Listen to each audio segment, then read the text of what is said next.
Welcome back guys, my name's Arushan here on Asura with another video. In this video we're going to be looking at the most cheapest and best 4K budget action camera. Just letting you guys know before we start, this is not going to be exactly like a GoPro. But without further ado, let's get into the video.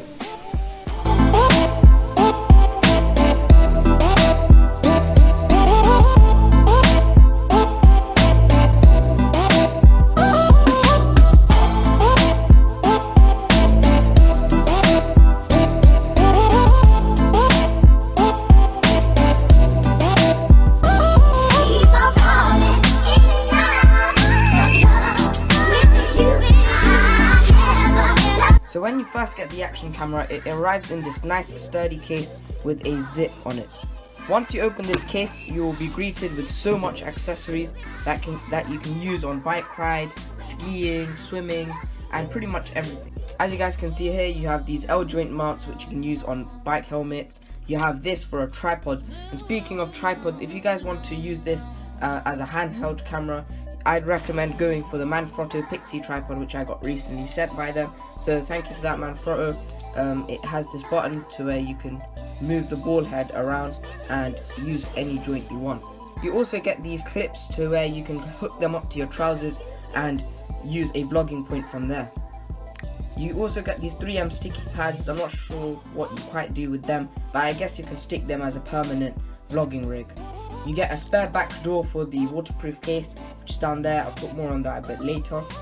And you get a few more joints to make your camera more portable and flexible. You also get more of these screws. My bike mount is currently on my bike, so I did have more screws, but it's currently on my bike, so I only have one screw at the moment. So this is my own SD card reader that I bought off Amazon, and this just chills in here in this slot, and I think it's a great addition to the case. What's good about this action camera is that you get a spare battery pack with a 900 mAh battery. Here are a few micro SD cards and SD card adapters which I use to import my video files onto my PC.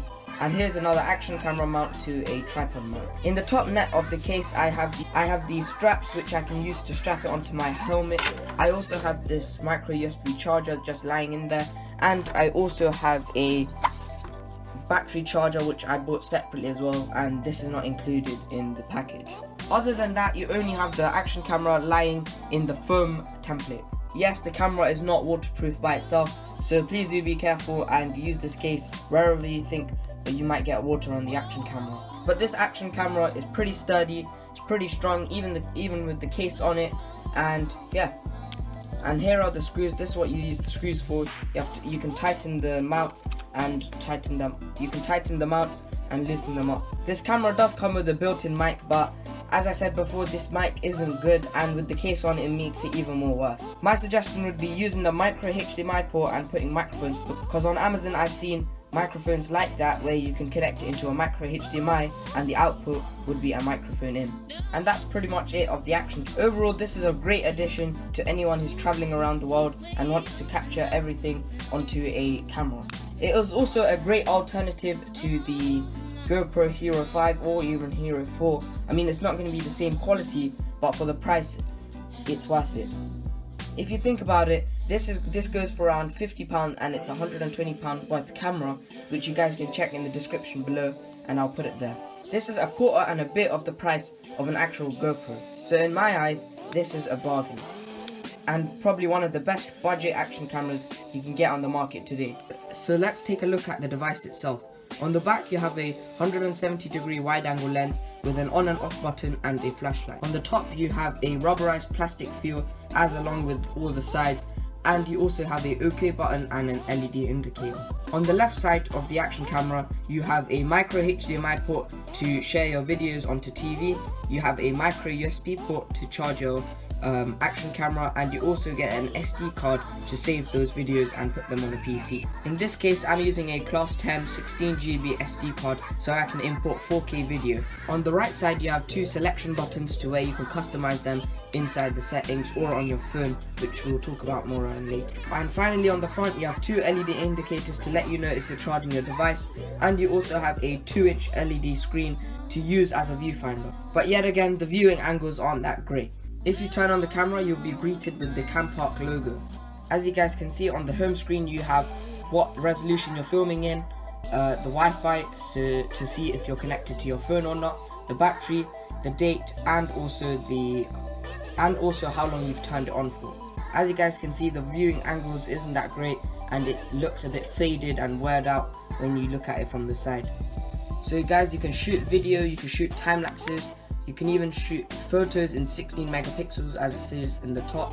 You can shoot in slow-mo, and this is where you can find your videos. As you can see, I haven't got any videos on, so I can't show you guys anything. And next you have the settings, to where you can customize everything: the video resolution, recording sound, time-lapse, loop recording, and slow motion. You can even choose the camera settings. As you guys can see: photo resolution, timed auto and drama shot. You can choose the exposure, the white balance, the Wi-Fi, to where you can connect your phone. I'll talk more on that later. The image rotation and driving mode, to where you can use this as a dash cam. And here are the basic settings, so like date and time, language, format, and reset to factory settings, and all the model number and serial numbers. And of course you have the exit button to go back to the normal page. This camera also has a built-in Wi-Fi feature. So guys, this camera also has a built-in Wi-Fi feature, so you can use your phone as a viewfinder and import files into your phone.